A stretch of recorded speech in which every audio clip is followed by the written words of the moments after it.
40 years old. 21 oras po akong nag-guardia dito sa lugar na to.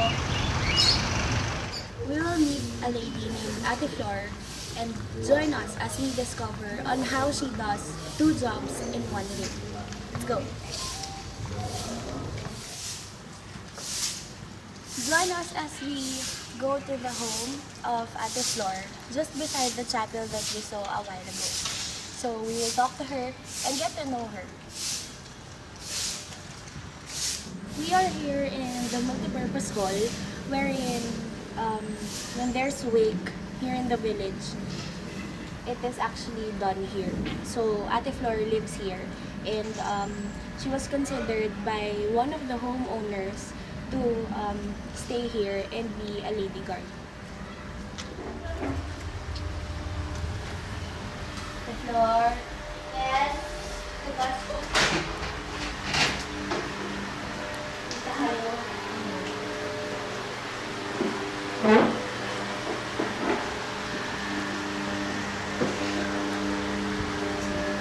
Flor, kamusta? Okay naman, ayun. Ng buhay. Okay naman, okay naman. So, balik dito kayo nakatira sa multipurpose hall dito sa village. Tapos, pag umaga, papansin ko, nag-guard ka, di ba? Paano ka nakapasok na guard dito? Kasi yung nag-usap-usap yung mga board members na wala naman silang ibang kami naman ang inano kami magbantay na nakasamantala raw. Sabi ko, inano namin dahil nga nandito kami. So, bali libre na yung pagpapatira dito. Pati yung kuryente ninyo. Bali, kuryente lang ang inaano. Kuryente. Magkano binabayaran mo? Bali, kasi minsan nasa 300 pesos. Okay. So, bali yung 300, kinukuha mo dun sa sweldo mo bilang guard. Nung hindi pa ako nag-guard, sa kalakal ko yung Sa kalakal.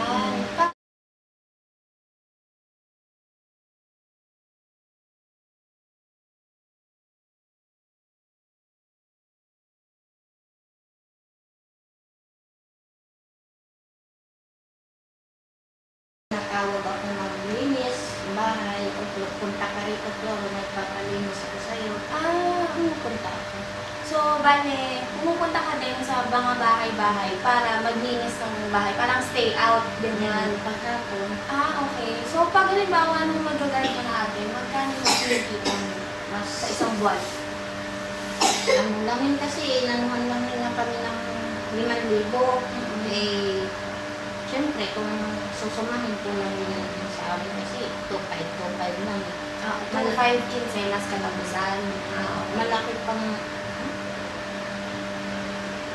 may mga bayaran pa bago kasi siyempre nagagatas rin na. Yung anak nyo. Ilang taon na yung anak nyo? 5 years na yan. 5 years old. Ano pangalan niya? Si Jasper. Jasper, hello. Busy lang. Nag-aaral po ba si Jasper? Dito sa GSIS. Nag-aaral siya. Kinder.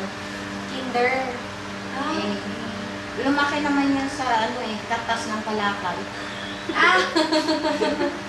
Talaga ho? So, paano yung pagkakalakal? Paano ninyo nagagawa yung pagkakalakal?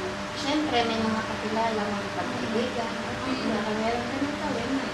So, binibigyan mo nila kayo ng, ano bang hinakalakal nyo? Mga plastic, kaya mga sirang gamit nila, minsan, naabutan ako ng, binibigyan din ako ng rep na babaklasin. Binibigyan ko rin yung may-ari. So bali halimbawa, may ref na babaklasin. Pagkabaklas mo, ibibenta siya. Ibibenta ko ngayon.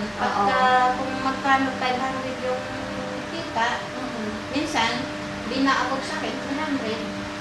Pag naaawa sila sa akin, tuwa naman ako. Lampas na naman yung pambiling gatas saka yung pagkain namin. So yung araw-araw ninyong gastusin, sumatotal, magkano sa isang araw ang kailangan mo? Kung aanuhin kasi mga 350. 350. Andun na yung pangkain ng umaga, Gatas. gatas. Lahat na yun. Pang 10 piso niya.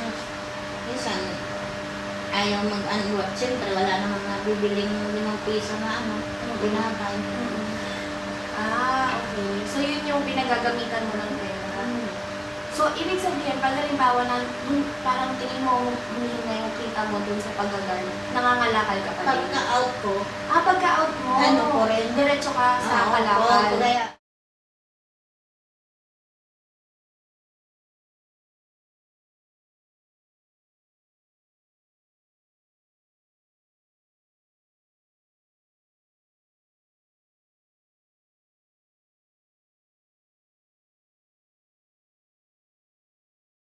Dati si Ate Flor, dyan talaga siya nakatira. Oo. Burulan yan. Oo, buro lang yun. Bantay sila ron. Bantay sila ron. Kasi minsan nagbabantay din sila dyan sa Oo. guard. Nag-guard siya. Pero matagal niyo na siyang nakikita-kita. Oo, tagal yun. So, ibig sabihin talagang, masipag din siyang makalakal. Oo. Okay. So, mamaya ate, mangangalakal ka ngayon. Kasi hindi ka naka-duty ngayon eh. wala. Okay, sige. Pwede ka ba namin samahan mamaya sa Okay. pangangalakal mo? Para makita natin kung paano mo ginagawa mga lakal. Okay. Tapos may ibibigay din kaming mga plastic sa'yo kasi meron kami sa bahay na mga plastic na baka pwede mo din isabay sa pangangalakal. So, sama ka muna sa amin. Tapos, bigyan ka namin ng plastic sa bahay. Buti nga eh. Okay, sige. Tara.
Tulong na din kay ate. Pero libre nyo na lang na pinapahiram kay ate. Ate, gano'n na katagal na nangangalakal si ate? Ilang taon na ba? Ay, hindi lang taon. So talagang nag-drop na parang yung mga nakakal. Sa isang linggo, ilang beses? Magkano usually yung kinikita mo? Depende sa atin ba?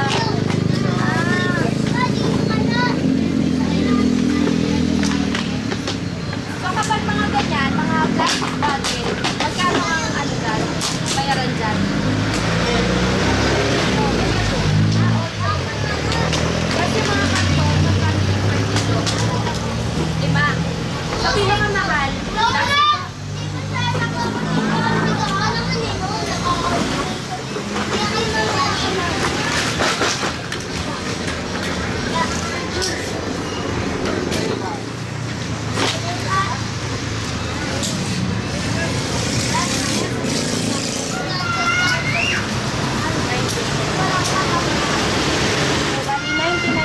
ito yung kinita ni ate dun sa kalakal na binigay niya kay Kuya Ben.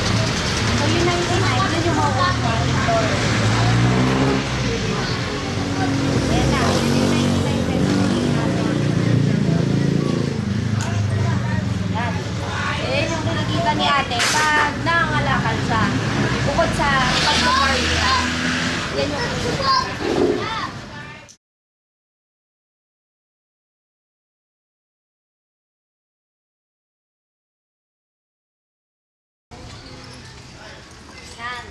Dito na tayo sa bahay. Ate, sige. Park mo muna yung kariton mo dito. Tapos sama ka sa akin sa loob. Sige. Diyan muna si kariton. Tapos kukunin natin yung ating mga kalakal para sa'yo. Tara.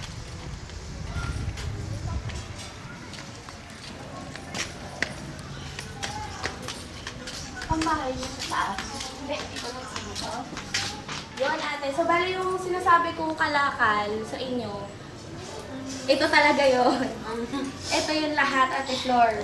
Bali, may mga kailangan ka dyan. Mga ulam mo, pang-ulam, mga delata, gatas ni Jasper, tapos bigas na 25 kilos, lahat. Lahat-lahat yan sa'yo yan.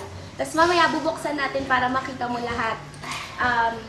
Bali, itong mga to, bigay ito ni Sir Mark. Siya yung nagbigay nito. Naiiyak si ate. Ayan ate, sige, pwede mong anin yan. Pwede mong tingnan-tingnan yan. Sa'yo yan lahat. Lahat ng kahon na nakikita mo. So, yun. Masaya ka ba ate? Hindi, nagpasalamat lang ako sa inyo. Lalo na yung nagbigay nito. Malaking bagay na ito sa akin. Opo. Hindi ko akala. Sige ate, bubuksan natin yan. Thank you, Lord.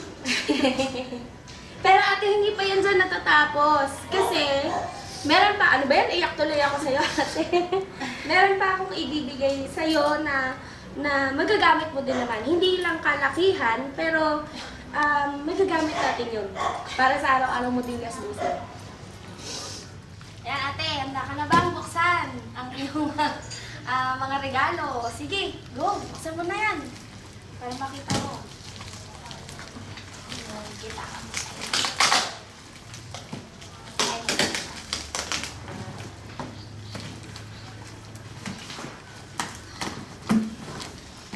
Ayan. Ang dami. Ayan. Noodles, itlog, iba't ibang delata. Yan. Marami yung mga yan. Kompleto na yan. May Di ko talaga lubos maisip. o ako. Tapos yan. For mga delata, iba-iba. Tapos, yan.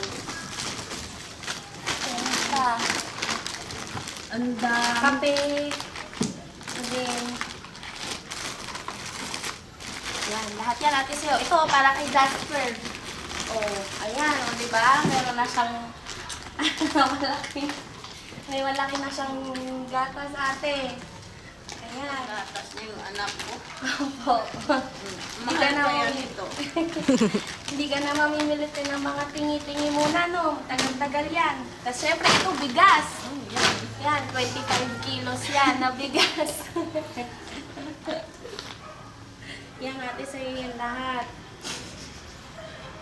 Pero, hindi pa natin nabubuksan yung dalawa. Meron ka pang kahon na bubuksan, no? Dalawa pa. O, ito. Sige, tingnan nyo. Saan mo dyan?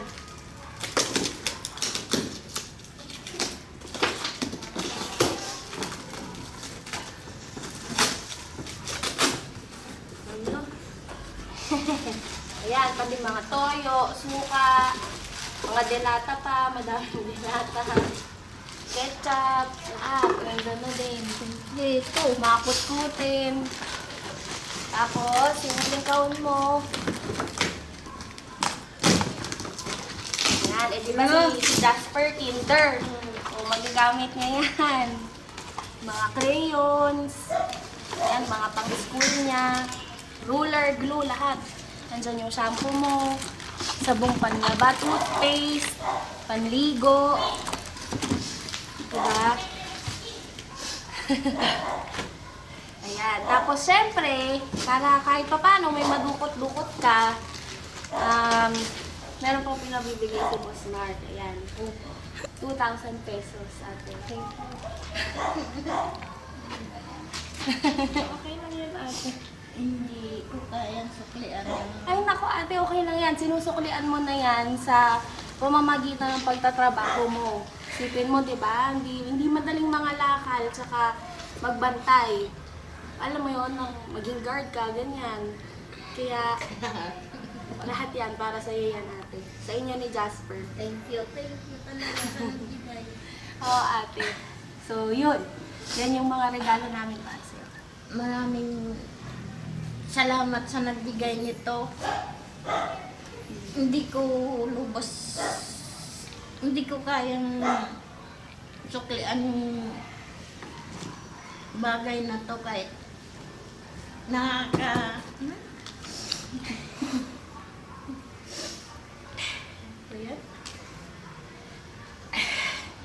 Thank you, Diyos Sir na, Mark. Lord na lang.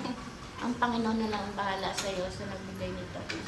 Hindi naman tayo nagkikita, pero papasalamat pa rin ako. Lalo na to sa dalawa na to. Sabi kasi, sa school. Ayan, so yun yung mga bibigyan natin kay ate. So, iuwi na natin to. Handa ka nang ipakita to kay La Jasper? Tara na, uwi na natin to.